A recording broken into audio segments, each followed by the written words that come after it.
ಪ್ರಿಯರೇ, ದಿನದ ಬದುಕಿಗೊಂದು ಕ್ರಿಸ್ತನ ಈ ದನಿ ನಮ್ಮೆಲ್ಲರಿಗೂ ಪ್ರೇರಣೆಯಾಗಲಿ. ಪೂಜಾ ವಿಧಿಯ ಪಾಸ್ಕ ಕಾಲದ ಮೊದಲನೇ ವಾರ, ಏಪ್ರಿಲ್ 23, 2025 ಬುಧವಾರ.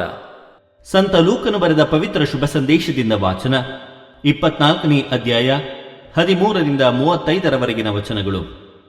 ಅದೇ ದಿನ ಶಿಷ್ಯರಲ್ಲಿ ಇಬ್ಬರು ಜೆರುಸಲೇಮಿಗೆ 11 ಕಿಲೋಮೀಟರ್ನಷ್ಟು ದೂರದಲ್ಲಿದ್ದ ಎಮ್ಮಾವು ಎಂಬ ಗ್ರಾಮಕ್ಕೆ ಹೋಗುತ್ತಿದ್ದರು. ಇತ್ತೀಚೆಗೆ ನಡೆದ ವಿಷಯಗಳನ್ನೆಲ್ಲ ಕುರಿತು ಅವರು ಸಂಭಾಷಣೆ ಮಾಡುತ್ತಾ ನಡೆಯುತ್ತಿದ್ದರು. ಹೀಗೆ ಮಾತನಾಡಿಕೊಂಡು ಚರ್ಚೆ ಮಾಡುತ್ತಾ ಹೋಗುತ್ತಿರುವಾಗ ಯೇಸುವೆ ಖುದ್ದಾಗಿ ಸಮೀಪಿಸಿ ಅವರ ಜೊತೆ ಸೇರಿಕೊಂಡರು. ಆದರೆ ಇವರಾರೆಂದು ಅವರು ಗುರುತು ಹಚ್ಚಲಿಲ್ಲ. ಕಾರಣ ಶಿಷ್ಯರಿಗೆ ಕಣ್ಣು ಕಟ್ಟಿದಂತಾಗಿತ್ತು. ನೀವು ತರ್ಕ ಮಾಡಿಕೊಂಡು ಹೋಗುತ್ತಿರುವಿರಲ್ಲ, ಏನು ವಿಷಯ ಎಂದು ಯೇಸು ಕೇಳಿದರು. ಶಿಷ್ಯರು ಸಪ್ಪೆಮುಖ ಮಾಡಿ ನಿಂತರು. ಆಗ ಅವರಲ್ಲಿ ಒಬ್ಬನಾದ ಕ್ಲೆಯೋಫ, ಇತ್ತೀಚೆಗೆ ಜೆರುಸಲೇಮಿನಲ್ಲಿ ಜರುಗಿದ ಘಟನೆಗಳನ್ನು ಪಟ್ಟಣವೇ ತಿಳಿದಿದೆ, ನಿನಗೊಬ್ಬನಿಗೆ ಅವು ತಿಳಿಯದೆ ಎಂದನು. ಏನು ನಡೆಯಿತು ಎಂದು ಯೇಸು ಪುನಃ ಕೇಳಿದಾಗ ಆ ಶಿಷ್ಯರಿಬ್ಬರು, ಇವು ನಜರೇತಿನ ಯೇಸುವಿಗೆ ಸಂಭವಿಸಿದ ಘಟನೆಗಳು. ಅವರು ನಡೆಯಲು ನುಡಿಯಲು ದೇವರ ಹಾಗೂ ಸಕಲ ಮಾನವರ ದೃಷ್ಟಿಯಲ್ಲಿ ಪ್ರವಾದಿಯಾಗಿದ್ದರು. ನಮ್ಮ ಮುಖ್ಯ ಯಾಜಕರು ಮತ್ತು ಮುಖಂಡರು ಅವರನ್ನು ಮರಣದಂಡನೆಗೆ ಗುರಿ ಮಾಡಿ ಶಿಲುಬೆಗೆ ಜಡಿಸಿದರು. ಇಸ್ರಾಯೇಲನ್ನು ಬಿಡುಗಡೆ ಮಾಡುವ ಉದ್ಧಾರಕ ಅವರೇ ಎಂದು ನಾವು ನಂಬಿಕೊಂಡಿದ್ದೆವು. ಇಷ್ಟು ಮಾತ್ರವಲ್ಲ, ಇದೆಲ್ಲ ಸಂಭವಿಸಿ ಇಂದಿಗೆ 3 ದಿನಗಳಾಗಿವೆ. ಆದರೂ ನಮ್ಮಲ್ಲಿ ಕೆಲವು ಮಹಿಳೆಯರು ಮುಂಜಾನೆ ಸಮಾಧಿಯ ಬಳಿಗೆ ಹೋಗಿದ್ದರು. ಅಲ್ಲಿ ಯೇಸುವಿನ ಪಾರ್ಥಿವ ಶರೀರವನ್ನು ಕಾಣಲಿಲ್ಲ. ಹಿಂತಿರುಗಿ ಬಂದು ನಮಗೆ ದೇವದೂತರು ಪ್ರತ್ಯಕ್ಷರಾದರು. ಇವರು ಯೇಸು ಸಜೀವದಿಂದ ಇದ್ದಾರೆಂದು ನಮಗೆ ತಿಳಿಸಿದರು ಎಂದು ಹೇಳಿ ನಮ್ಮನ್ನು ದಿಗ್ಭ್ರಾಂತರನ್ನಾಗಿ ಮಾಡಿದರು. ನಮ್ಮ ಸಂಗಡಿಗರಲ್ಲಿ ಕೆಲವರು ಸಮಾಧಿಯ ಒಳಗೆ ಹೋಗಿ ನೋಡಿದರು. ಮಹಿಳೆಯರು ಹೇಳಿದ್ದೆಲ್ಲ ಸರಿಯಾಗಿತ್ತು, ಆದರೆ ಯೇಸುವನ್ನು ಮಾತ್ರ ಕಾಣಲಿಲ್ಲ ಎಂದರು. ಆಗ ಯೇಸು, ಎಂಥ ಮತಿಹೀನರು ನೀವು! ಪ್ರವಾದಿಗಳು ಹೇಳಿರುವುದನ್ನೆಲ್ಲವನ್ನು ನಂಬುವುದರಲ್ಲಿ ಎಷ್ಟು ಮಂದಮತಿಗಳು ನೀವು! ಕ್ರಿಸ್ತನು ಇಂತಹ ಸಂಕಷ್ಟಗಳನ್ನು ಅನುಭವಿಸಿ ತನ್ನ ಮಹಿಮಾ ಸಿದ್ಧಿಯನ್ನು ಪಡೆಯಬೇಕಿತ್ತಲ್ಲವೇ ಎಂದರು. ಅನಂತರ ಮೋಶೆ ಹಾಗೂ ಪ್ರವಾದಿಗಳೆಲ್ಲರಿಂದ ಆರಂಭಿಸಿ ಎಲ್ಲ ಪವಿತ್ರ ಗ್ರಂಥಗಳಲ್ಲಿ ತಮ್ಮ ವಿಷಯವಾಗಿ ಬರೆದಿರುವುದನ್ನು ಅವರಿಗೆ ವಿವರಿಸಿದರು. ಅಷ್ಟರಲ್ಲಿ ಶಿಷ್ಯರು ತಲುಪಬೇಕಾಗಿದ್ದ ಗ್ರಾಮವು ಸಮೀಪಿಸಿತು. ಯೇಸು ಇನ್ನೂ ಮುಂದಕ್ಕೆ ಸಾಗುವವರಂತೆ ಕಂಡಿತು. ಆಗ ಶಿಷ್ಯರು ಸಂಜೆ ಆಯಿತು, ಕತ್ತಲಾಗುತ್ತಾ ಬಂದಿತು, ಬಂದು ನಮ್ಮೊಡನೆ ತಂಗಿರಿ ಎಂದು ಒತ್ತಾಯಪಡಿಸಿದರು. ಯೇಸು ಅವರೊಡನೆ ತಂಗಲು ಹೋದರು. ಅವರ ಸಂಗಡ ಊಟಕ್ಕೆ ಕುಳಿತಾಗ ಯೇಸು ರೊಟ್ಟಿಯನ್ನು ತೆಗೆದುಕೊಂಡು ದೇವರಿಗೆ ಕೃತಜ್ಞತಾ ಸ್ತೋತ್ರ ಸಲ್ಲಿಸಿ ಅದನ್ನು ಮುರಿದು ಅವರಿಗೆ ಕೊಟ್ಟರು. ಆಗಲೇ ಶಿಷ್ಯರು ಕಣ್ಣುಗಳು ತೆರೆದವು, ಯೇಸುವನ್ನು ಗುರುತು ಹಚ್ಚಿದರು. ಆಗ ಯೇಸು ಅವರಿಂದ ಅದೃಶ್ಯರಾದರು.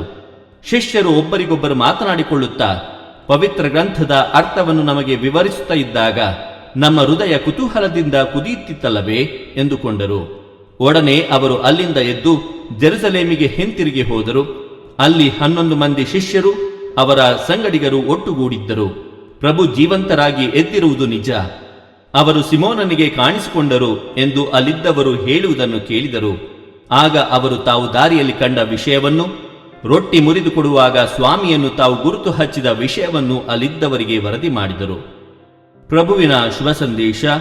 ಕ್ರಿಸ್ತರೇ ನಿಮಗೆ ಸ್ತುತಿ ಸಲ್ಲಲಿ. ಚಿಂತನೆ. ಕ್ರಿಸ್ತ ನಮ್ಮ ಆಪ್ತ ಸ್ನೇಹಿತನಂತೆ ಜೊತೆಯಾಗಿ ನಮ್ಮೆಲ್ಲ ಬದುಕಿನ ಸನ್ನಿವೇಶಗಳಲ್ಲಿ ಆಸರೆಯಾಗಿರುವರು. ಪ್ರಭು ಯೇಸು ಕ್ರಿಸ್ತರಲ್ಲಿ ಆತ್ಮೀಯರೇ, ಎಮ್ಮಾವು ಗ್ರಾಮದ ಹಾದಿಯಲ್ಲಿ ಸಾಗುತ್ತಿದ್ದ ಇಬ್ಬರು ಶಿಷ್ಯರಿಗೆ ಬಹಳ ಬೇಗನೆ ಯೇಸು ಆಗಿಹೋದ ವ್ಯಕ್ತಿಯಾಗಿ ಬಿಟ್ಟಿದ್ದರು.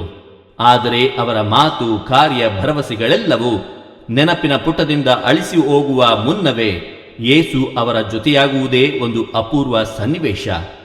ಆ ಇಬ್ಬರು ಶಿಷ್ಯರು ಜೆರುಸಲೇಮಿಗೆ ವಿರುದ್ಧ ದಿಕ್ಕಿನಲ್ಲಿ ಸಾಗುತ್ತಿದ್ದರು.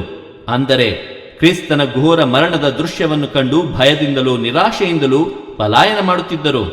ಅವರ ಜೊತೆ ಒಬ್ಬ ಅಪರಿಚಿತ ವ್ಯಕ್ತಿಯಂತೆ ಹೆಜ್ಜೆ ಹಾಕಿದ ಕ್ರಿಸ್ತ ತಮ್ಮ ದೈವಿ ನುಡಿಗಳಿಂದ ಅವರ ಮನದ ದುಗುಡವನ್ನು ದೂರ ಮಾಡುತ್ತಾರೆ, ಸಂಶಯವನ್ನು ಅಳಿಸಿ ಹಾಕುತ್ತಾರೆ. ಮಾತ್ರವಲ್ಲ, ರೊಟ್ಟಿಯ ಮುರಿಯುವಿಕೆಯಲ್ಲಿ ಅವರ ವಿಶ್ವಾಸದ ಕಣ್ಣುಗಳನ್ನು ತೆರೆಯುತ್ತಾರೆ. ನಾವು ಕ್ರಿಸ್ತನಿಂದ ದೂರ ಹೋದಷ್ಟು ಕತ್ತಲೆ ನಮ್ಮ ಹೃದಯಗಳನ್ನು ಆವರಿಸುತ್ತದೆ. ಕ್ರಿಸ್ತಾನುಭವವಿಲ್ಲದೆ ಬಾಳುವ ಎಲ್ಲ ಸಮಯದಲ್ಲೂ ಭಯ, ಗೊಂದಲ ನಮ್ಮನ್ನು ಕಾಡುತ್ತದೆ. ನಡೆದಷ್ಟು ನಮ್ಮ ದಾರಿ ದೂರವೆಂಬಂತೆ ಅನಿಸುತ್ತದೆ. ಅದೇ ನಾವು ಕ್ರಿಸ್ತನೊಂದಿಗೆ ನಡೆಯುವಾಗ ಧೈರ್ಯ ಮತ್ತು ಆತ್ಮವಿಶ್ವಾಸದಿಂದ ದೃಢ ಹೆಜ್ಜೆಗಳನ್ನು ಹಾಕತೊಡಗುತ್ತೇವೆ. ಬಲಿಪೂಜೆಯಲ್ಲಿ ರೊಟ್ಟಿ ಮುರಿಯುವಿಕೆಯಲ್ಲಿ ನಮ್ಮ ಮುಂದೆ ಪ್ರಸನ್ನರಾಗುವ ಕ್ರಿಸ್ತ ನಮ್ಮ ಆಪ್ತ ಸ್ನೇಹಿತನಂತೆ ಜೊತೆಯಾಗಿ ನಮ್ಮೆಲ್ಲರ ಬದುಕಿನ ಸನ್ನಿವೇಶಗಳಲ್ಲಿ ಆಸರೆಯಾಗಿರುವರು. ದೇವರು ನಮ್ಮೆಲ್ಲರನ್ನು ಆಶೀರ್ವದಿಸಲಿ. ಇದು ದನಿ ಮಾಧ್ಯಮ ಮನೆಯ ಕೊಡುಗೆ. ಧ್ವನಿ ವಂದನೆಯ ಸ್ವಾಮಿ ಶಾಂತಕುಮಾರ್ ಜೆ, ಬೆಂಗಳೂರು ಮಹಾಧರ್ಮ ಕ್ಷೇತ್ರ. ಪ್ರಿಯರೇ, ಈ ಚಾನೆಲ್ ಅನ್ನು ಸಬ್ಸ್ಕ್ರೈಬ್ ಮಾಡಿ ಪ್ರತಿದಿನ ದೇವರ ವಾಕ್ಯವನ್ನು ಆಲಿಸುತ್ತಾ ಅದನ್ನು ಇತರರೊಂದಿಗೆ ಹಂಚಿಕೊಳ್ಳಲು ನಮಗೆ ನೆರವಾಗಿರಿ.